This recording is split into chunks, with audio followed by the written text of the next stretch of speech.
날씨가 참 많이 추워졌습니다. 밖에 보니까 비도 내리는데 비가 와서 더 추운 것 같아요. 특히 여기 지하가 꿉꿉한 걸 넘어서 이제는 한기가 느껴지더라고요. 그래서 겨울이 이제는 다가온 것 같습니다. 우리 옆 사람과 한번 인사하고 시작했으면 좋겠는데요. 이렇게 인사했으면 좋겠습니다. 감기 조심하세요.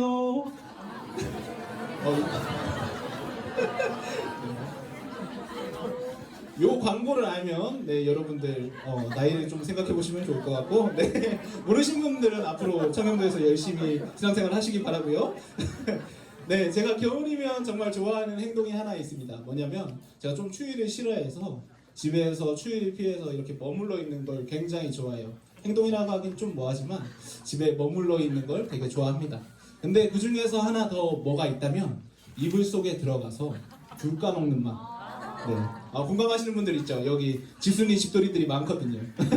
그래서 그 행복은 정말 하나님께서 주신 집순이 집돌이에게 주신 하나님의 선물이 아닌가 라는 생각도 들면서 추위가 다가와서 그런 것들 누리고 감사하기도 한 것 같아요. 제가 근데 추위를 피하려고 집에 머문다고 했잖아요. 오늘 본문에서도 등장하는 도피성도 무언가 피하라고 만든 지정된 장소입니다. 무엇이죠? 우리가 3절 읽었었는데 잘 설명되어 있습니다. 부지중 즉 의도치 않게 누군가를 살인하게 될 경우에 피할 수 있도록 해놓은 장치가 바로 도피성이라고 하는 것입니다. 신명기 19장 5절에서는 그 예까지 친절하게 설명해주고 있는데요. 그 예를 제가 한번 현대인의 성경으로 한번 읽어드리도록 하겠습니다. 예를 들어 어떤 사람이 자기 이웃과 함께 숲속에 들어가서 나무를 찍다가 도끼가 자루에서 빠져나가 그 이웃 사람이 맞아 죽으면 그는 이 도피성 중 어느 한 곳으로 도망하여 안전하게 피할 수 있습니다. 아니, 나무를 하고 있는데 자루가 빠져서 날아와서 맞아 죽은 거예요. 누가 자루가 빠질 줄 알고 있겠습니까?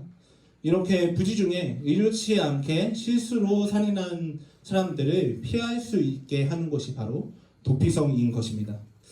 그런데 이게 참 이해하기 어려운 제도인 것 같습니다. 아무리 실수라고 해도 살인은 살인인데 그 사람을 도망가게 해주는 게, 피하게 해주는 게 과연 맞는 일일까라는 생각이 들었습니다. 저에게 정말로 사랑하고 이쁜 조카가 한 명 있거든요. 그래서 너무 좋아서 일주일에 한 번씩 영상 통화를 하곤 합니다. 그런데 가끔 우리가 범죄 영화나 뉴스를 보면은 나쁜 일들이 생기잖아요. 그런 나쁜 일이 혹시 내 조카에게 생긴다면 그렇게 한 사람을 내가 용서할 수 있을까라는 생각이 들었습니다. 그게 의도치 않고 원하지 않아 실수라고 했더라도 제가 전도사이고 그리스도인이지만 그 사람을 용서할 수 있다는 확신이 안 들었습니다. 그만큼 살인자를 피하게 해준다는 것은 이해하기 힘든 제도인 것 같습니다. 심지어 하나님께서는 민수기 30장 35절에서 이스라엘 백성들에게 살인한 사람은 죽여라 라고 단호하게 명령하고 계세요. 그럼에도 불구하고 오늘 본문에서는 도피성을 지정하라고 명령하고 계십니다. 하나님께서는 왜 도피성을 지정하라고 명령하고 계실까요? 사실 도피성 제도는 살인자를 무조건적으로 용서하기 위한 제도는 아닙니다.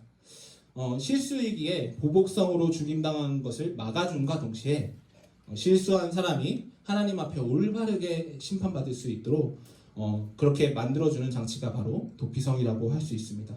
실수로 살인을 저질렀으니까 죽음으로 죄값을 갚기보다는 도피성 안에서 그 죄를 반성하면서 내가 실수로 저질렀지만 살인을 했구나라는 부분들을 반성하면서 그 자리에서 죽음 대신에 다른 죄값을 치를 수 있도록 하는 것이 바로 도피성 제도라고 얘기할 수 있습니다. 살인을 했다면 실수라고 해도 당사자가 그 마음이 엄청 무거울 거 아니에요. 그래서 그 당사자들이 도피성 안에 머물면서 회개할 수 있도록 미안한 마음을 계속 가지고 있을 수 있도록 하는 것이 바로 도피성이라고 할 수 있습니다. 즉 도피성은 실수를 저지른 사람들을 용납하고 기회를 주는 하나님의 배려 장치라고 얘기할 수 있는 것입니다. 오늘날 우리에게 주신 하나님의 도피성이 있다면 뭐라고 여러분들 생각하세요? 저는 단언컨대 바로 이곳, 우리가 예배드리고 있는 이곳, 교회가 우리에게 주신 하나님의 도피성이라고 확신합니다. 그렇기 때문에 교회는 다양한 사람들이 모일 수밖에 없는 것 같습니다. 완전한 사람들이 모이는 것이 아니라 어떤 사람들은 모난 사람들도 있고 또 연약한 사람들도 있고 또 상처받은 사람들도 모이는 곳이 바로 교회라는 것입니다. 실수로 살인한 사람이 도피성으로 도망친 것처럼 연약한 사람들이 그리고 부족한 사람들이 모이는 곳이 바로 교회라는 것입니다. 바라기는 저는 우리 청년회부가 더 나아가서 분당 우리 교회가 조금 더 나아가서 모든 교회들이 이 땅에 상처받고 힘들고 연약한 모든 사람들이 용납받을 수 있는 그런 곳이 바로 이 시대의 도피성 교회가 되기를 소망하는 바입니다. 그런데 교회가 여러분들 생각하시기에 그 역할을 잘 감당하고 있다고 생각되시나요? 여전히 교회 안에 누군가를 헐뜯는 일이 생기고 또 호박씨 까는 일도 생기고 또 누군가를 미워하거나 상처 주는 일도 생기곤 합니다. 그리고 어떤 행동이나 말 때문에 내 마음에 상처가 돼서 누군가 담쌓고 얘기 안 하고 얼굴은 보는데 지나가면서 얼굴은 봐요. 근데 네, 얘기하지 못하는 일들이 교회 안에도 여전히 존재하고 있습니다. 저도 교회에서 비슷한 일을 예전에 당한 적이 있습니다. 분당 우리 교회 말고 예전에 있던 교회에서요. 믿기지 않으시겠지만 제가 중학교 때까지 운동을 했었습니다. 그래서 지금과는 다른 몸이었는데 여러분들 믿기 힘드시죠? 근데 크게 다친 일이 있어서 운동을 그만두게 되었습니다. 그 후로 부끄럽지만 제가 조금 방황을 했었습니다. 그래서 그 동네에서 좀 저는 안 좋은 이미지를 갖고 있었고 사람들에게 그 또래 친구들에게 안 좋은 소문들이 저에 대한 소문들이 돌고 있었습니다. 그러다가 저희가 친구의 전도를 받아서 교회를 가게 되었습니다. 근데 교회를 가니까 몇몇 무리들이 무슨 저런 양아치도 교회에 오냐 내쫓아야 된다. 고등학생이니까 네, 이해해줄 수 있죠 우리. 그렇게 하는 얘기들이 저에게 들려왔습니다. 사실 마음에 상처가 많이 됐지만 분명히 교회에도 이렇게 단편적인 예이지만 용납받지 못하는 부분들 그런 연약한 부분들이 분명히 존재하고 있다는 것입니다. 그럼에도 저는 확신하는 거 하나는 교회가 세상보다는 훨씬 낫습니다. 여러분들 그렇게 생각하시죠? 동의하시죠? 그런데 더 나은 정도로 과연 교회를 하나님이 주신 이 시대의 도피성이라고 과연 얘기할 수 있을까요? 어렵다고 저는 생각합니다. 어떻게 해야 우리 청년의 일부를 하나님이 원하시는 도피성으로 우리가 만들 수 있을까요? 바로 우리를 위해 죽으신 예수 그리스도를 묵상할 때 우리가 그렇게 이 교회를 하나님이 원하시는 도피성으로 만들어갈 수 있습니다. 교회를 다니면서 누군가에게 시험 든 일이 얼마나 많으세요? 1년 지난 1년을 한번 같이 돌아봅시다. 여러분들 1년만 돌아봐도 서로가 중그룹에서 크고 작게 사람들과 부딪히는 일이 있었을 거고 또 누군가의 한마디 때문에 마음에 상처 입는 일도 있었을 거고 또 누군가의 행동 때문에 마음에 담아두고 있는 경우도 있었을 것 같습니다. 근데 그때마다 여러분들이 다 용납하고 용서할 수 있으셨나요? 네, 어려우셨죠. 아마 저는 불가능할 거라고 생각합니다. 용납하는 일 쉽지 않습니다. 그런데 그 어려운 용납을 하나님께서는 자신의 단 하나뿐인 독생자 예수 그리스도를 죽임으로써 우리들을 용납해 주셨습니다. 우리도 모르는 사이에 죄짓고 사는 우리들을 불쌍히 여기셔서 예수님을 십자가에 못 박아서 우리를 용납해 주셨습니다. 어떻게든 용납해 주고 싶으셔서 함께 계시던 예수님을 이 땅에 보내시고 또 죽음에 이르시게까지 하신 분이 바로 하나님 그리고 그분의 죽음으로 교회를 세워주셨습니다. 그렇다면 우리 또한 그 용납을 생각한다면 내가 용납받은 사람이라면 용납할 수 있지 않을까요? 물론 어렵습니다. 어렵죠. 하지만 나를 용납하신 예수님 그 은혜를 기억한다면 그리고 내가 하나님의 자녀이고 예수님의 제자라고 여긴다면 우리도 예수님처럼 용납해야 되지 않을까요? 용납해야 된다고 저는 생각합니다. 사랑하는 여러분, 올 한 해가 다 가고 있습니다. 벌써 12월이에요. 네.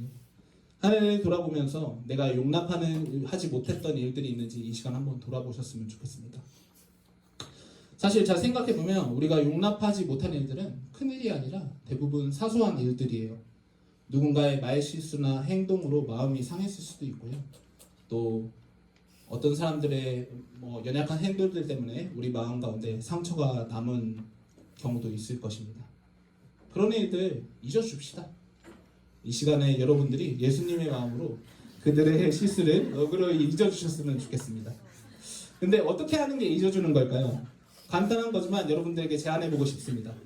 괜찮다면 여러분들 용납 못한 사람들이 있다면 그 사람들 오늘 가서 안아주셨으면 좋겠습니다. 안아주시면서 사랑합니다라고 해주셨으면 좋겠어요. 근데 좀 어렵죠? 부담스럽죠?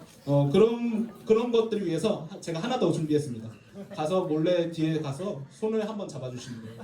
네, 몰래 손 잡아주시는 거. 그 정도 할 수 있잖아요. 요것도 어려운 분이 있으실 것 같아요. 그래서 제가 한 가지 더 제안해드리면 가서 요새 잘 지내냐라고 물어보시는 것입니다. 요것도 어려우신 분들이 있을 것 같아서 제가 한 가지 더 준비했는데 여러분들이 예배 끝나시고 여러분들 다 핸드폰 가지고 계시잖아요. 그 사람한테 카톡으로 요새 잘 지내고 있냐 안부 한번 물어볼 수 있는 게 물어볼 수 있을 것 같습니다. 이 정도는 우리 다 할 수 있잖아요. 그렇죠? 손가락만 있으면 할 수 있어요 사실. 네, 그래서 오늘 하루만큼은 여러분들 누가 오랜만에 연락 왔거나 또 말 걸었다고 해서 얘가 왜 이러지? 딴지 걷지 마시다. 그냥 같이 안아주고 손 잡아주고 살갑게 답해주면 그것 또한 우리가 용납할 수 있는 일인 것 같습니다. 그래서 여러분들이 같이 오늘 용납하는 시간이 되었으면 좋겠고 이 교회 안에서 상처받는 부분들을 회복하는 시간이 되었으면 좋겠습니다. 이게 별거 아닌 것 같아 보여도 우리가 할 수 있는 용납이라고 저는 생각합니다. 예수님이 우리를 용납하신 것처럼 우리 마음속에 있는 그 사람들을 용납하는 여러분이 되셨으면 좋겠습니다. 그렇게 그 사람들을 용납하면서 우리 또한 또 하나의 도피성이 될 때 우리 청년 일부가 그리고 우리 교회가 하나님이 원하시는 이 시대의 도피성 그 교회가 될 줄 믿습니다. 우리가 그 도피성을 함께 건설해 나갈 수 있을 것을 믿습니다. 그런데 다시 본문으로 들어가서 생각해 보니까 만약 죄인을 도피성 안에 계속 숨겨준다고 한다면 그것으로 끝난다면 그게 어떻게 될 거라고 생각하시나요? 도망 온 사람이 평생 거기서 살아야 되잖아요. 저는 그걸 은혜를 누린다고 하기가 조금 어려운 것 같습니다. 그것은 도피성이 아니라 그냥 보호시설에 가까운 정도겠죠. 조금 더 제가 극단적으로 얘기한다면 감옥이라고 얘기할 수 있을 것 같습니다. 무엇이 진짜 은혜라고 얘기할 수 있을까요? 실수 중에 살인한 사람이 잠깐 위협을 피해서 도피성에 머물렀습니다. 그러나 도피성 안에서 자기가 실수이지만 살인을 한 것 때문에 마음에 부담감을 가지고 하나님 앞에 회개하고 내가 누구를 죽였다는 것을 진심으로 뉘우치고 유족들에게 진짜로 사과하고 그들을 섬기며 용서를 구하는 것이 용서받는 것이 진짜 은혜 아니겠습니까? 그러려면 도피성에 머물러야 할까요? 아니죠. 도피성 밖으로 나가서 유족들을 찾아가서 그들을 섬기고 또 용서받아야 되는 것입니다. 오늘 본문 6절을 보니까 도망쳐온 사람이 나갈 수 있는 경우가 적혀 있습니다. 바로 대제사장의 죽음입니다. 우리 앞에서 얘기했는데 하나님께서는 대제사장의 죽음을 부지중 살인의 대가로 받아주셨던 것이고 우리에게 어떤 대제사장이 있냐 생각해보면 바로 예수 그리스도가 있습니다. 우리가 예수 그리스도의 죽으심으로 용납받은 사람입니다. 믿습니까?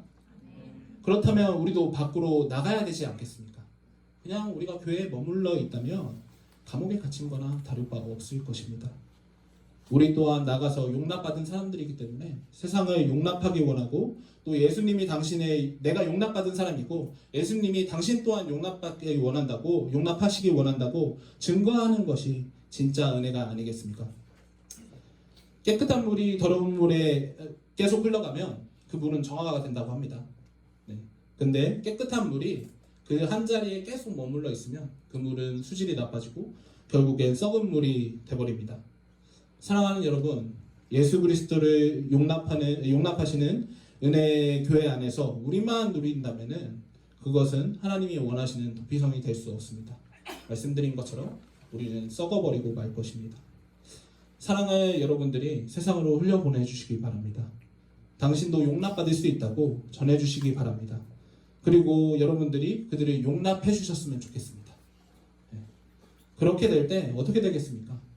여러분들 세상에 희망 없다고 늘 얘기하잖아요. 근데 희망이 생길 거예요. 확신합니다. 여러분들이 한 사람 한 사람 용납하고 또 그들도 또한 용납받을 수 있다고 예수 그리스도의 그 마음, 그 은혜를 전해주실 때 세상은 그토록 우리가 꿈꾸던 하나님 나라가 될 것입니다. 그 황량해 보이는 땅 가운데도 도피성이 세워질 줄, 건설될 줄 믿습니다. 예화 하나 들려드리고 설교를 마무리하고자 합니다. 프러시아의 프레드릭 대왕이라는 사람이 있었습니다. 그는 그리스도와 교회를 엄청나게 비웃는 사람이었다고 합니다. 그러나 그의 충성스러운 부하인 본질랜드 장군은 성실한 크리스찬이었다고 합니다. 하루는 신하들과 같이 귀족들이 모인 자리에서 대왕이 이렇게 얘기했다고 해요. 교회는 정말 썩은 곳이다, 나쁜 곳이다. 교회에 대한 이런 모욕들을 하기 시작했다고 합니다. 그래서 온 장내에 그런 분위기가 되어가고 있었습니다. 거기 모인 모든 대신관들이 교회를 욕하고 그리스도를 모욕하고 있었다는 것입니다. 이때 엄숙한 표정을 한 본질랜드 장군이 그 자리에서 일어나서 대왕을 똑바로 바라보며 이렇게 얘기했다고 합니다. 대왕폐하, 대왕께서는 내가 죽음을 두려워하지 않는다는 것을 잘 아십니다. 그래서 나는 전쟁터에서 대왕을 위하여 38번 싸워서 이긴 것을 아십니다. 저는 이제 나이가 많은 늙은 사람이 되었습니다. 이제 나는 머지않아 지금 대왕이 비웃으시는 나의 구주 예수 그리스도를 만나러 가게 될 것입니다. 나이 많아 영원을 바라보는 나는 예수 그리스도가 대왕보다 더욱 위대한 분인 것을 압니다. 폐하, 소신은 이제 물러가려고 합니다. 이 엄청난 태도와 말에 온 장내가 두려움에 떨었다고 합니다. 왜냐하면 그 당시에 대왕은 사람의 생사권을 가지고 있었기 때문입니다. 당장 대왕이 장군의 목을 치라고 할 것이 뻔했기 때문입니다. 그러나 모든 사람들의 예상과는 다르게 대왕이 떨리는 음성으로 대답했다고 합니다. 본질랜드 장군, 내가 잘못했소. 나를 용서하시오. 이에 귀족들 또한 반성했고 다시는 그 왕국에서 그리스도와 교회를 모욕하는 일이 없었다고 합니다. 사랑하는 여러분, 우리 한 사람 한 사람이 본질랜드 같은 신앙을 갖길 원합니다. 용납받은 자로서 용기 내어 담대하게 세상으로 복음을 전할 수 있는, 세상을 용납할 수 있는 그런 사람들이 되길 원합니다. 그렇게 할 때 세상에 자신의 생명을 좌지우지하던 그 왕을 변화시켰던 것처럼 우리 또한 세상을 변화시키는 사람들이 될 줄 믿습니다. 세상 때문에 두려워 떠는 것이 아니라 용납받은 자이기 때문에 세상을 두려워하지 않고 오히려 세상을 용납해주는, 그리고 그곳 가운데 하나님의 도피성을 건설해 나가는 그런 사람들이 우리가 되길 원합니다.